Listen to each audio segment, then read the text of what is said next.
Carlos Enrique Luna Lam era un predicador y escritor guatemalteco.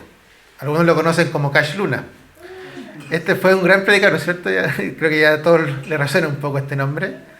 Fue muy famoso un tiempo por sus cultos llenos de parafernalia, puestos en escena, canciones, música y demás. Se presentaba como un hombre fiel a Dios, buen esposo y padre de familia.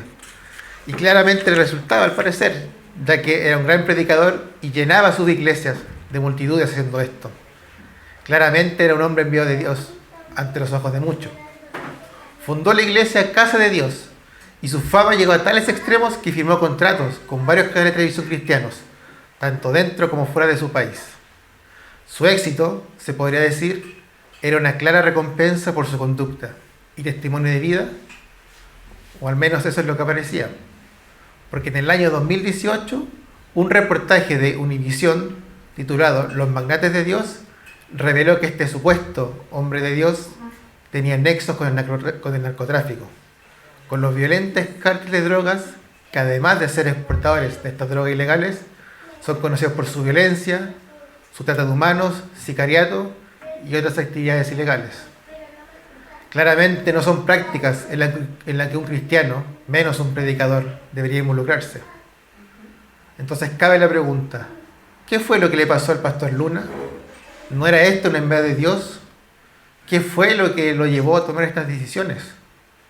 Me imagino que estas y muchas otras fueron las preguntas que tuvieron los miembros de su congregación al enterarse de esto. ¿Cómo fue que se corrompió este gran hombre Cash Luna? Bueno, lamentablemente yo no sé lo que estaba pensando Cash Luna, pero sí sé que al momento de formar lazos comerciales con estas cárteles, a este pastor no le importó transar su moral cristiana con tal de obtener beneficio económico. Seguramente vio en esto mucho más valor que mantenerse fiel a Dios. Entonces uno se puede preguntar, ¿acaso fue el dinero entonces lo que corrompió a Cash Luna? ¿Fue esto lo que le sedujo? De ser así, parece claro que el tener dinero te aleja de Dios, por lo cual muchas personas han pensado o dicho que los cristianos no pueden ser ricos porque el dinero corrompe y estamos solo a un paso de ser el siguiente Cash Luna. Para sostener esto se cita varios casos de predicadores que, por ejemplo, prometiéndoles el cielo y las bendiciones eternas de Dios, extorsiona a su congregación solo para que ellos vivan en lujos.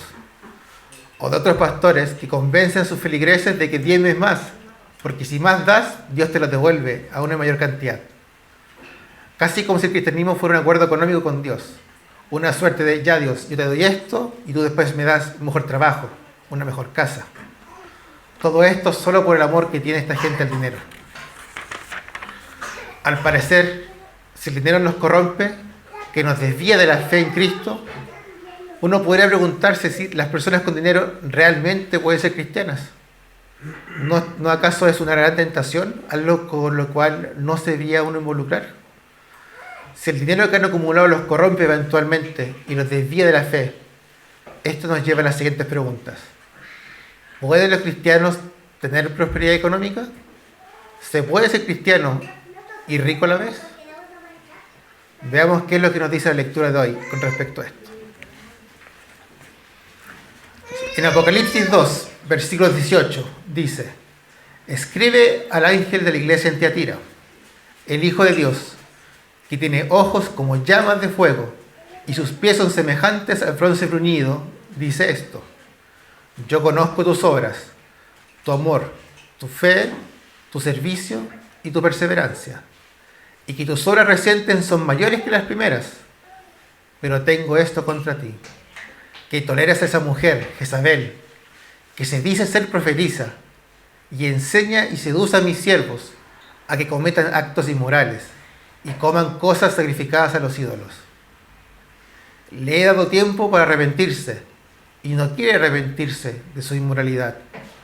Por eso la postraré en cama, y los que cometen adulterio con ella, los arrojaré en gran tribulación, si no se arrepienten de las obras de ella. A sus hijos mataré con pestilencia, y a todas las iglesias sabrán que yo soy el que escudriña las mentes y los corazones, y les daré a cada uno según sus obras. Pero ustedes, a los demás que están en Tiatira, a cuantos no tienen esta doctrina, que no han conocido las cosas profundas de Satanás, como ellos las llaman, les digo que no les impongo otra carga. No obstante, lo que tienen, reténganlo hasta que yo venga. Al vencedor, al que guarda mis obras hasta el fin, le daré autoridad sobre las naciones y las regirá con barra de hierro. Como los vasos del alfarero son hechos pedazos, como yo también he recibido autoridad de mi Padre, y le daré el lucero de la mañana. El que tiene oído, oiga lo que el Espíritu les dice a las iglesias. Este texto parece un poco extraño al principio, ¿no es cierto? Nosotros podemos preguntarse, ¿qué está pasando en Tiatira realmente? ¿Quién es esta mujer Jezabel de la cual nos habla? Para responder estas preguntas creo que es necesario ver un poco del contexto histórico de esta ciudad.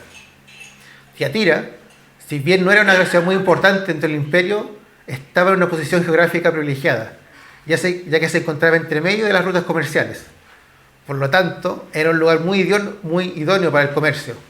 De hecho, en esta ciudad había varios gremios o sindicatos de comerciantes y artesanos, como por ejemplo trabajadores de telas, de cobre, tintores, demás. Esto es importante mencionar porque los comerciantes, para asegurar sus ganancias y cimentar sus negocios, formaban estos gremios, uniones de artesanos de un mismo oficio que se encargaban de velar y cuidar sus intereses mutuamente. Hasta aquí todo parece bien, pero el problema era lo que pasaba en esos gremios. Por ejemplo, ellos debían hacer regularmente ofrendas a los dioses para asegurar sus ganancias, estabilidad y seguridad económica. De no hacerlo, se corría el riesgo de ser marginado, por ir en contra del bienestar de sus negocios, por no pedir la bendición de los dioses. Y este es el problema que tenían los hermanos de la iglesia de Tiatira, ya que al ser ellos parte de esta ciudad, lo más probable es que muchos de ellos formaran parte de estos gremios. Entonces se veían obligados a veces a sacrificar carne a ídolos, aun cuando esto iba en contra de su fe. Entonces estaban contra un dilema. ¿Hacemos esto, seguir adorando a estos ídolos, con tal de mantener mi ganancia económica y mi posición ante mis pares, o ser fiel a Cristo?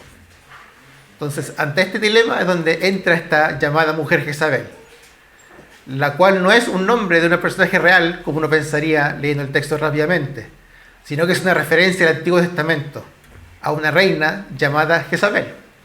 Esta se había casado en los tiempos de cuando el reino de Israel se había separado ya en Israel en el norte y Judá en el sur. Se había casado con el rey Acab de Judá y era hija de un rey fenicio.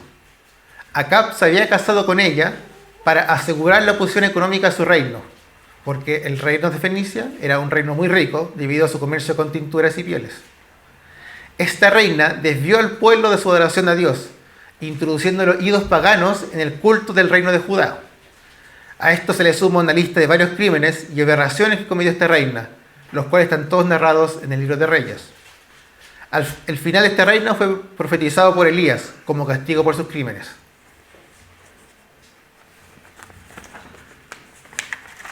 Entonces, tomando esta historia y extrapolándola al contexto de Tiatira, podemos deducir que Juan no está hablando de una mujer que realmente se llamaba Jezabel, sino que esta era una imagen de una persona o de varias personas que habían introducido ideas falsas, contrarias a la fe de la iglesia. A esto se refiere a relacionarse con Jezabel y sus hijos en el versículo 22, y no a un pecado de índole sexual, como una lectura apresurada diría. Recuerden que la relación entre acostarse y transar se usa varias veces en el Antiguo Testamento, como en el libro de Oseas, o también como aprendimos la semana pasada. Tomando todo lo anterior en consideración, se puede deducir que el pecado, que es lo que está haciendo referencia, es el de permitir estas entradas de ideas heréticas, como lo hizo la reina Jezabel en el Antiguo Israel, y el de que permitir que dichas ideas anidaran en la teología de la iglesia. Y estas ideas uno se preguntaría, bueno, entonces, ¿cuáles son? O sea, hay que recordar por qué, para responder esto, hay que recordar por qué el rey de Acab se casó con Jezabel. Y esto lo hizo para asegurar su posición económica. Entonces, tomando eso, uno puede deducir que lo que estaba introduciendo este grupo denominado como Jezabel era la idea de transar con la cultura de la ciudad de Tiatira. la de permitir que los cristianos, aún siendo cristianos, pudieran sacrificar cosas a los ídolos y compartir en los templos, todo sea para mantener su posición económica. De la misma forma que lo hizo Acab en la antigüedad, al casarse con Jezabel. Estos falsos profetas, a los cuales se refiere como Jezabel y sus hijos, permitían que transaran con los gremios, diciéndoles: sí, yo soy cristiano, pero todavía quiero permanecer con ustedes, así que aún así me voy a congregar con ustedes y sacrificar carne a otros ídolos. Pero Dios no quiere esto. De hecho, ya en el mismo texto lo advierte. Dice que a esta persona y sus seguidores los va a castigar y que le ha dado tiempo para arrepentirse, pero que aún así ellos no han querido hacerlo. Pero los que han sido fieles y perseveraron hasta el final, a los que no conocen estas doctrinas, los recompensará, no con dinero y con poder, sino con la promesa de algo mejor, la promesa de la vida eterna junto a Él en su reino venidero. Entonces, queridos hermanos, teniendo todo esto en consideración, ¿qué podemos deducir del texto? ¿Qué es lo que nos está queriendo decir Juan? Aquí uno puede deducir que el Espíritu Santo, a través de Juan, dice que una vida comprometida al Evangelio no cede ante el mundo por el miedo de perder el sustento económico. Y ante eso, quizás tú piensas: perfecto, yo no cedo ante eso en mi trabajo. Yo sigo siendo cristiano y no tengo que adorar a ídolos falsos o sacrificar carne a ídolos. Tú piensas que quizás yo no soy como ese Cash Luna. Jamás haría tal cosa. Jamás transaría con mi fe. Que tú no has cometido ningún crimen. Por lo tanto, tu relación con el dinero es sana. Que mientras esto sea así, a Dios no le importa lo que tú hagas para ganar o lo que hagas con tu dinero. Pero déjame decirte, hermano, que a Dios sí le importa. Y quizás hay cosas que tú estás haciendo que ante los ojos de Dios te convierten en un Cash Luna. Por ejemplo, que no pagues con factura, y no con boleta. Que no le pagues lo que corresponde a un trabajador en tu empresa, o que no colabore económicamente en la iglesia, porque estoy pasando por un mal momento. Entonces hay que ahorrar. Pero por otro lado sigo gastando en algunos de mis gustos, como salir a comer, comprarme cosas caras, etc. Pero aquí el texto te recuerda que Jesús es el verdadero dador de riquezas. Y no solo de riquezas terrenales, sino de riqueza de la vida eterna junto a Él. Por lo cual no debes temerle al mundo y su dinero, ya que tu vida está segura en Jesús. Todo esto implica que el Espíritu Santo quiere llamarnos a vivir una fe intransable, que está dispuesta a perder nuestras riquezas presentes para asegurarnos la riqueza eterna. Por lo tanto, queridos hermanos, confíen en el Señor y no en el dinero o su posición socioeconómica. No teman a los poderes de la tierra, sino que descansen en que su verdadero proveedor de riquezas no es su trabajo, su estatus, su relación de negocios, sino que es Dios. Es Él que nos sostiene realmente. Por lo cual no deben temer a perder el apoyo de la sociedad por seguirlo a Él, ya que su fidelidad será recompensada. Esto quiere decir, si por ejemplo tienes un jefe o un cliente que te pide hacer trampas en los conteos para que la empresa gane más dinero o se sostenga en el tiempo, niégate a eso. Niégate incluso aunque te despidan o que parezca ridículo. Niégate a hacer negocios truchos, incluso a costa de parecer ridículo ante tus pares por no aprovechar la oportunidad. Si tienes problemas monetarios, que los aportes de la iglesia no sean lo primero que reduces, sino lo último. Todo esto son ejemplos claros de cómo yo puedo confiar en Dios realmente y decirle: Señor, yo pongo todo mi dinero, toda mi vida a tus pies. Entonces, queridos hermanos, retomando la pregunta del principio, ¿está mal entonces que los cristianos sean adinerados? Bueno, la respuesta que nos da el texto es que esto al parecer no está mal. Recuerden que muchos hermanos de la iglesia de Tiatira eran posiblemente adinerados. Y Dios les dice que le dice al principio, de hecho, de la carta, que sus actos ya habían sido mayores que los demás. Es decir, que ellos efectivamente eran cristianos fieles, que ellos daban fruto. Entonces no está mal el tener dinero. Lo que está mal es que abandonen y trancen con la fe del mundo por mantener ese dinero o por obtener más dinero, como lo hizo nuestro ya querido Cash Luna. Porque ambas cosas no son compatibles. No puedes serle fiel al Señor si tu confianza está puesta en el dinero. Recuerden, queridos hermanos, lo que dijo Jesús en Mateo 6:24.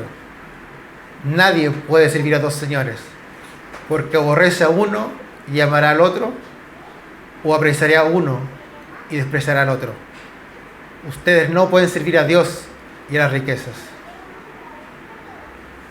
Hermanos, oremos. Padre, te agradecemos esta mañana que nos permites reunirnos en torno a tu palabra. Te pedimos que este mensaje de fe y perseverancia quede y dé frutos en nuestros corazones. Que nos recuerde que tú eres nuestro sustentador, que nos anima y nos alimenta, y nos da ropa y hogar. Que todo lo que tenemos proviene de ti, por lo cual no permitas que caigamos en el error de confiar en los pobres terrenales y que nos haga ceder en nuestra fe y perseverancia. Impúlsanos y danos fuerzas necesarias para esto, y así poder reclamar el verdadero premio, el cual es estar contigo en tu reino al fin de los tiempos. Te lo pedimos en el nombre de Dios Jesucristo, nuestro Salvador. Amén.